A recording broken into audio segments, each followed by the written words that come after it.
Hepatitis B vaccine, we give to day one old babies.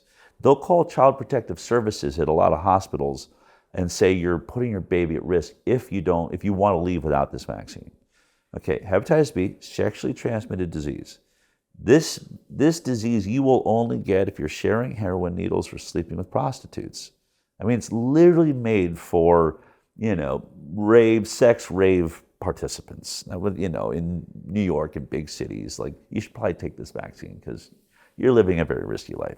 But a day one old baby, what risk do they have? I mean, I don't know. I mean, I almost want to I'm thinking of making a commercial where I've got like an infant shooting up with heroin and sleeping with prostitutes just to make this point. Like, in what world does this kid need this vaccine? But that hepatitis B vaccine they don't need was tested, the entire trial, and it's all written. I'm not making this like all of it you can find. Just type in FDA licensed vaccines and then just click on the vaccine insert of whatever vaccine you want to learn about. It's all written there. But a 5-day safety trial, 5 days of 147 kids, 147, not thousands, not the 45,000 the COVID vaccine got, 147 children between the age of 7 and 10 that they followed for 5 days after each dose. And that was all it needed. No placebo group, no long-term what happened day 6 or 7 or 10. Did anyone die? Anyone develop autism? Anyone get any seizures or any of that? Wouldn't know. If it didn't happen inside of 5 days, 5 days, we didn't see it. That's it.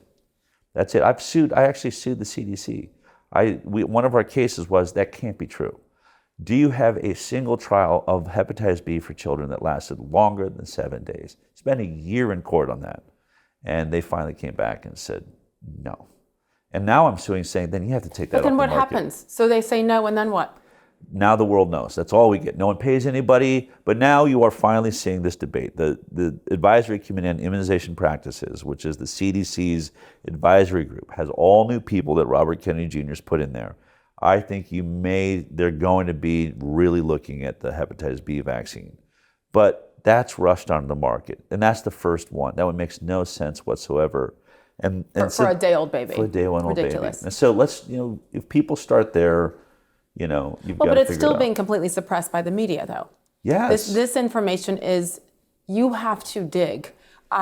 People have to know Del Bigtree. And get past all the misinformation, disinformation, when you Google it, that's upon my name. When you Google it. Right. And when you said that, that's what I did. I put you in ChatGPT. Yeah.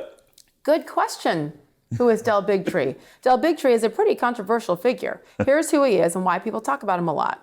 A U.S. television and film producer. He worked on TV shows like Dr. Phil and the Doctors, won an Emmy. And then he is a very prominent anti-vaccination activist. And then on and on and on. Yeah. So this is the problem. Yeah. This is what I say to my college-age kids who love to have very, very important conversations about current events around the world. And I got a text the other day from my son about something involving Donald Trump that he got from, it was on Reddit or it's on TikTok news. Yeah. And that's how they consume their news. Yeah. So that's the problem. If they're being told this is the truth, no wonder, which is okay. Thank you, Mark Zuckerberg, for acknowledging only after you were basically pinned in the corner, right? Yeah, they were censoring people that were telling the truth. Yes, or who just wanted to ask questions. Right. That's all it was, is a curiosity, because I'm not smart enough to have known any of this. I had Riley Gaines on my show a couple of weeks ago. I saw that. And the crap that she took, the abuse that she took for saying that she refused to give her baby the hepatitis B vaccine, it's blown away. Yeah. I'm blown away. It's one thing to say, I disagree with her, I'm gonna give it to my baby, you do you, Riley. Right. It's another thing to attack and gaslight and all of the things to a young mother who's doing what she believes, based on her research, she had to dig for it, is best. She's a smart girl. I mean, and again, you do you, Riley, but how about we have a debate? Yeah. How about explain to me why you think hepatitis B vaccine is good in your child? At a day old. At a day old. I mean, certainly prior to any years where they might be sexually active or slipping out and doing drugs, right? I mean, hopefully, good Christian family, that's never going to be the case, but all right, it happens.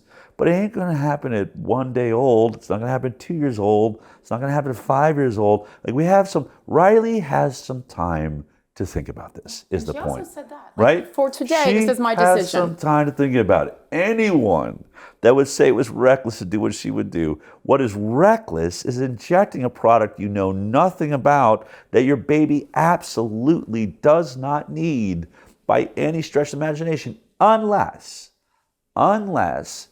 you're a mother, for whatever reason, that has hepatitis B, okay? And that's different. And here again, you know, we test every mom in America. That's known by every doctor. Every doctor knows the very few, I think it's about I think it's like 3% maybe of mothers, somewhere with 3 to 5, is it? Yeah. No, 99.5, no, 0.3, 0.5%. So less than 0.5% of the mothers that give birth are hepatitis B positive, but they're known. So then have that conversation with them, but why are you giving it to everyone else? 99.95% of moms that never needed this in their baby. Well, but then if you are just asking a question, which is what Riley said that she did, to the nurse in charge, and she was shamed, and she just pushed back, and the nurse said, well, go ahead and do research and let me know what you find out. Yeah.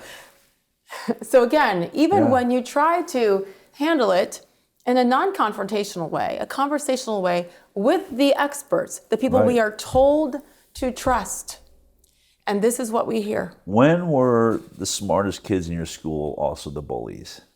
Right? I mean, I think that's when you start getting bullied, I think you have to ask, is this actually then the smartest person in the room? Because they should want to have a thoughtful conversation with me. This should be intriguing, interesting. I'm glad you asked. Here's why hepatitis B makes a lot of sense for your baby. And that nurse can't, no doctor can make a case for it. They really can't. They're not used to people asking. More so, but now they're starting to panic. Yeah. Now they're starting to panic because a lot of parents are asking questions they can't answer.